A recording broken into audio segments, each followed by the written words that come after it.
Bom dia, prezados alunos. Estamos dando início aqui à nossa quinta webconferência, que trata do conteúdo da unidade 4 do nosso e-book, dessa nossa disciplina de metodologia científica, né? O tema da unidade 4 é a apresentação dos resultados do trabalho científico, da pesquisa científica, né? E a minha abordagem ela vai se dar em duas etapas, em duas dimensões. No primeiro, na primeira, nós vamos refletir um pouco juntos sobre o conteúdo da apresentação dos resultados, né? O que deve ser apresentado, né? E em seguida, na segunda etapa, nós vamos abordar alguns aspectos da maneira em que os conteúdos devem ser apresentados, ok?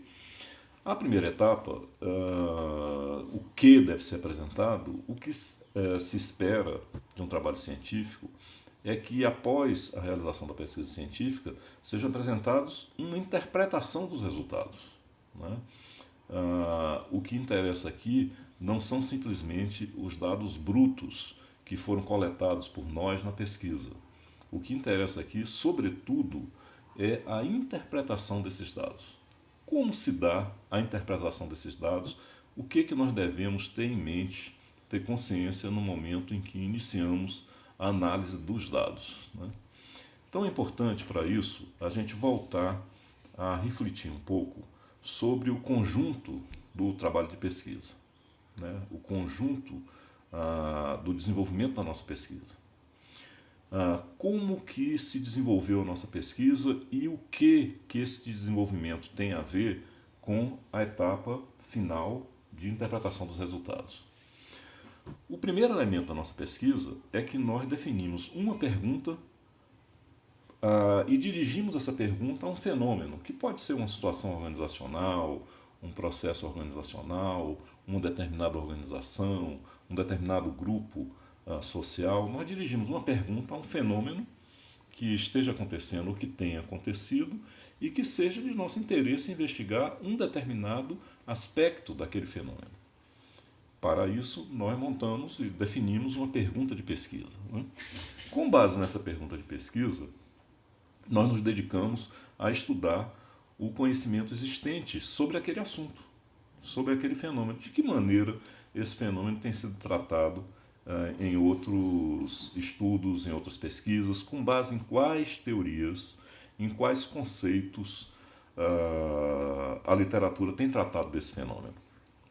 Então nós precisamos nos apropriar desse tratamento que o fenômeno tem recebido na literatura, no estudo de outros casos, no desenvolvimento teórico, e com base no conhecimento que nós adquirimos sobre as teorias que têm sido utilizadas para estudar aquele fenômeno, nós escolhemos que variáveis relacionadas àquele fenômeno são mais importantes para compreender o desenvolvimento daquele fenômeno, né? E aí, com essa compreensão, poder responder a pergunta que nós estamos dirigindo ao fenômeno, né?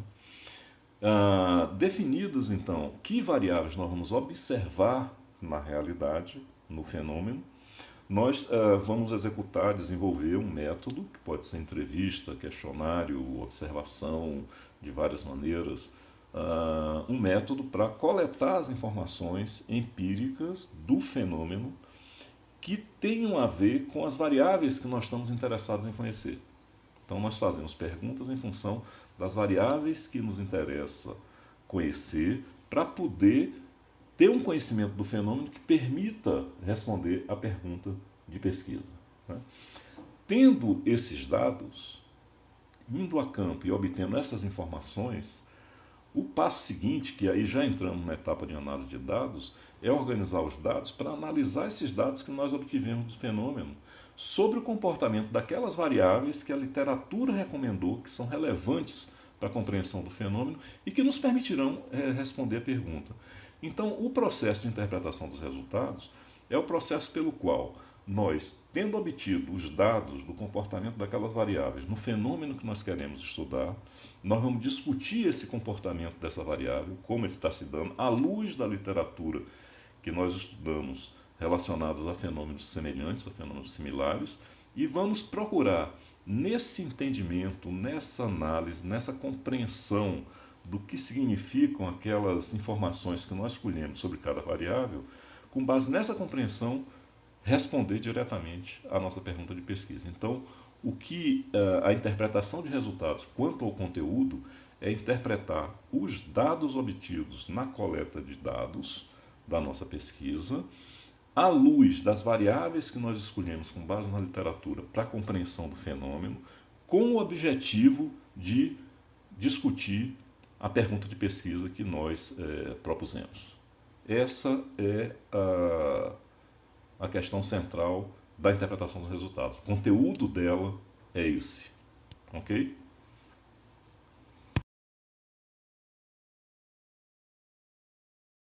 Antes de nós prosseguirmos, eu quero dedicar aqui um minuto para abordarmos uma questão com a qual vocês devem estar se defrontando no próprio exame do e-book ou na literatura sobre metodologia, que é a distinção entre pergunta de pesquisa e hipótese de pesquisa. Tá? Não são a mesma coisa. São duas estratégias bastante distintas e que, embora tenham o mesmo objetivo, são estratégias diferentes de se aproximar, de interrogar um determinado objeto de pesquisa. Né? Quando nós trabalhamos com a pergunta, dirigimos uma pergunta a uma determinada situação, a um determinado objeto de pesquisa, a um determinado fenômeno, como nós temos referido, nós nos colocamos numa posição de buscar uma resposta que nós ainda não temos domínio de qual seja. Nós não sabemos qual é o resultado. Né? Então nós fazemos uma pergunta e essa pergunta pode nos conduzir para várias trilhas de investigação ao longo da pesquisa, até estarmos em condições de oferecermos uma resposta consistente, fundamentada àquela pergunta que nós fizemos. Nesse sentido, a pergunta de pesquisa é uma estratégia aberta, né, de busca de conhecimento, de construção do conhecimento sobre o fenômeno. Né? No caso da hipótese, já é diferente. A hipótese supõe que exista um problema de pesquisa, supõe que exista, inclusive, uma pergunta de pesquisa, uma interrogação que nós estamos dirigindo à realidade, mas a hipótese vai além disso. A hipótese significa que, tendo uma pergunta de pesquisa definida, nós buscamos o conhecimento na literatura sobre como aquela questão, né, a qual nossa pergunta se dirige tem sido tratada por outras abordagens da literatura. Nós buscamos ali um conhecimento que nos permita, que nos dê base para oferecer uma resposta possível àquela pergunta que nós fizemos para a pesquisa. Então, nós fazemos a pergunta e, com base na literatura, podemos formular uma hipótese de resposta para a pergunta que nós dirigimos. Né? Isso é construção de hipótese. Qual é a grande diferença? É que quando nós oferecemos já uma resposta tentativa, uma resposta provisória à pergunta que nós formulamos, fazemos isso com base na literatura, não fazemos isso com base em nossa mera opinião, não. Fazemos isso com base na literatura, no conhecimento existente, mas nós formulamos uma resposta. Então, nossa pesquisa ela vai estar muito mais delimitada, muito mais direcionada, porque o foco dela vai ser questionar a hipótese e comprovar ou negar aquela hipótese. Nos dois casos, produzindo conhecimento. Né? Então, são duas estratégias que caminham para o mesmo resultado, produzem o mesmo resultado, mas com abordagens distintas. Quando nós tivermos condições de ter já um conhecimento, pudermos adquirir previamente um conhecimento que nos permita ensaiar uma resposta à nossa pergunta, utilizamos hipóteses. Né? Quando nós estamos assim em aberto em relação ao fenômeno, temos pouco conhecimento sobre ele, formulamos a pergunta e vamos de uma maneira mais aberta, mais exploratória, para compreender e produzir um conhecimento que possa responder a pergunta que nós fizemos. Essa é a grande diferença entre pergunta e hipótese. Bom, nesse tópico, nós vamos tratar agora dos aspectos formais da apresentação de resultados. Né? Vamos tratar da forma como os resultados devem ser apresentados, de alguns aspectos que eu selecionei aqui por considerá-los os mais relevantes, os mais importantes. Em primeiro lugar, vamos considerar um recurso que é um recurso fundamental para a qualidade da apresentação, que enriquece bastante as nossas apresentações, tanto em texto quanto apresentações visuais, com base em PowerPoint, em computadores, etc., que são as tabelas e os quadros, né?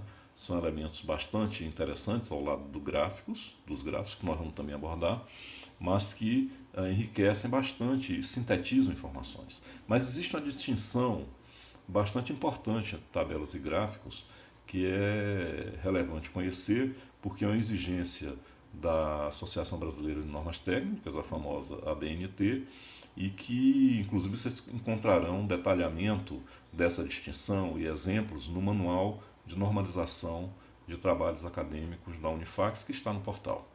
Sinteticamente, é simples a diferença entre tabelas e quadros. É tabela quando nós estamos apresentando representações numéricas, números, dados quantitativos, tratados estatisticamente, tabulados de alguma forma. Quando aquilo tem um sentido de tabulação de dados, de uma informação que contém uma apresentação de indicadores estatísticos ou de tabulação de dados numéricos. Isso é a tabela, para isso serve a tabela. E ela tem seu formato de apresentação, que é tratado em detalhe na ABNT e no Manual de Normalização que eu me referi. O quadro, embora tenha a mesma forma geral, ele também é formado por colunas e linhas, ele tem então a forma geral de uma tabela, mas ele não é tecnicamente, do ponto de vista da ABNT, uma tabela, porque é quadro quando nós apresentamos nesse formato mais informações de caráter mais textual, sem elementos quantitativos que estão ali tabulados ou estatisticamente apresentados. Então, nós buscamos apenas uma forma de visualização melhor para determinadas informações, de caráter geralmente mais qualitativo. Essa é a distinção essencial entre tabelas e quadros, que vocês poderão ver, repito, em maior detalhe, com calma, no Manual de Normalização de Trabalhos Acadêmicos da Unifax, que está no portal. Ok?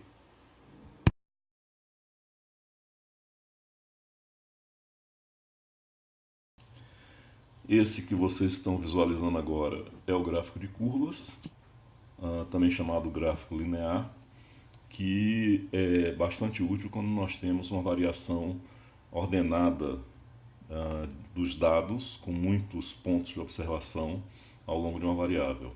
Ele representa todo o percurso dessa variável e comparativamente, inclusive, com o comportamento de outras variáveis, né? Em segundo lugar, o gráfico de barras, né?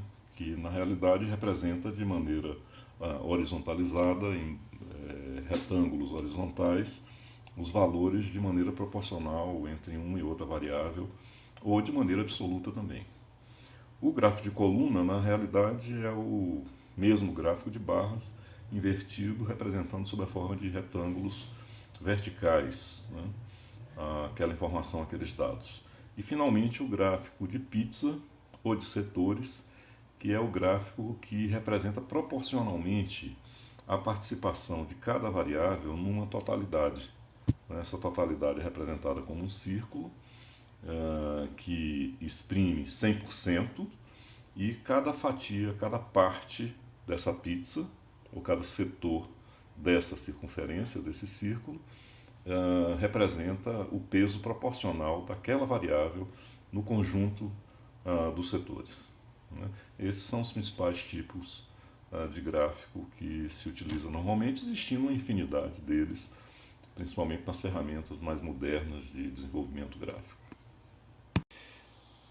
Vistos os principais tipos de gráfico, eu vou tratar agora de alguns tópicos, algumas dicas para esse momento da apresentação de caráter visual, ou presencial ou virtual, mas em que nós utilizamos recursos visuais para transmitir os resultados de uma determinada pesquisa que nós desenvolvemos, né? Em primeiro lugar, quanto ao conteúdo e à estrutura dessa apresentação, né? É claro, isso se inicia por uma caracterização de qual é a pesquisa, qual é o tema dela, quem foram seus autores, que instituição apoiou a realização daquela pesquisa, em que data ela foi realizada, informações que contextualizam para as pessoas que estiverem participando de que se trata. Né? Em seguida, um esclarecimento sobre o que moveu a pesquisa, quais são os seus objetivos, qual foi a sua pergunta de pesquisa, qual é a relevância, a importância do tema que foi escolhido. Em seguida, uma informação sobre a base teórica, conceitual que foi utilizada, o que a gente leu, o que a gente estudou, o que a gente aprendeu sobre aquele fenômeno, para nos preparar para organizar a nossa pesquisa. Então, isso de uma maneira sintética, os principais autores, os principais achados, as principais formulações que foram adotadas pelo pesquisador. Em seguida, um esclarecimento sobre a estratégia metodológica que foi seguida pelo pesquisador, de que maneira ele se organizou com base na literatura que estudou para ir ao fenômeno que ele queria estudar e obter as informações para analisá-las. E, finalmente, após a apresentação da metodologia, quer dizer, o modo dele realizar a pesquisa, os resultados que ele obteve, né? A discussão dos resultados que ele obteve. Isso é o essencial de uma boa apresentação. Vou ainda abordar aqui dois temas rapidamente, mas duas dicas, né? Uma em relação à organização dos slides, a maneira de preparar slides. Eu tenho assistido muitas apresentações frequentemente, né, nas minhas classes, e observo quantas vezes o slide mal preparado prejudica completamente a apresentação. Né? O mais típico é aquele slide que contém quase que uma transcrição de texto dos livros e que o apresentador se limita a ficar lendo aquele slide para as pessoas. Não há situação mais desconfortável do que essa. Né? Eu vou fazer algumas observações ao longo das dicas práticas que eu vou dar. Primeira coisa, mais importante, é manter um domínio sobre o tempo. Sempre na apresentação de slide nós temos um tempo determinado. Então nós precisamos desenvolver os slides sabendo qual é a quantidade de slides que cabe naquele tempo que a gente vai ter para apresentar. Para isso a gente precisa treinar a apresentação, depois de uma primeira versão, treinar ela como é que nós vamos fazer, como se estivéssemos fazendo efetivamente em classe, marcar o tempo, verificar se o tempo está adequado ou não e ir ajustando os slides até ter uma apresentação que caiba dentro do tempo. Ok? Segundo, é importante que a gente organize slides claros, objetivos, sem poluição visual. Slides às vezes muito enfeitados dificulta a percepção do conteúdo dele. Slides com muito texto também são altamente contraindicados. O importante é colocar aquelas proposições que introduzam um determinado assunto, um determinado tema que vai ser desenvolvido pelo apresentador verbalmente na apresentação. Isso é um slide e uma apresentação elegante. Além disso, utilizar nos slides, sempre que possível, os recursos que nós nos referimos aqui, de tabelas, gráficos, quadros, que são sempre mais visuais, facilitam a percepção visual das pessoas. Eu diria, quanto a essa questão da clareza dos slides, da simplificação deles, há uma regrinha, claro que é uma regrinha que depende de cada caso, mas que observar que cada slide não tenha mais do que 7 linhas e cada linha não tenha mais do que 7 palavras. É um padrão. Para menos ou para mais depende do contexto, mas é um bom guia. Ok? Isso quanto à questão dos slides. Finalmente eu vou abordar aqui um tema que de fato impacta muito na qualidade das apresentações, que é a dificuldade que muitas pessoas têm de falar em público. Né? Eu entendo que essa dificuldade ela pode estar relacionada a 3 aspectos. O primeiro e o mais central, na minha avaliação, é falta de domínio do conteúdo. Quem não domina um conteúdo sobre o qual vai falar para as outras pessoas, seguramente vai estar se candidatando a fazer uma má apresentação. Né? O domínio do conteúdo é que dá segurança e tranquilidade para um apresentador de apresentar um determinado assunto. Né? Se ele se sente dominando o assunto, ele está com muito mais do que meio caminho andado para fazer uma apresentação tranquila e segura. Né? Então, em relação a essa questão, o remédio é estudar, dominar o conteúdo. né? Não se apropriar rápida ou superficialmente de um conteúdo e partir para apresentá-lo. Isso é um caminho para uma apresentação, no mínimo, mediana e insossa. Para a gente apresentar com vigor, a gente precisa ter o conhecimento em nós, né? Uma segunda coisa é falta de experiência em falar em público, né? Ninguém nasce sabendo falar em público, né?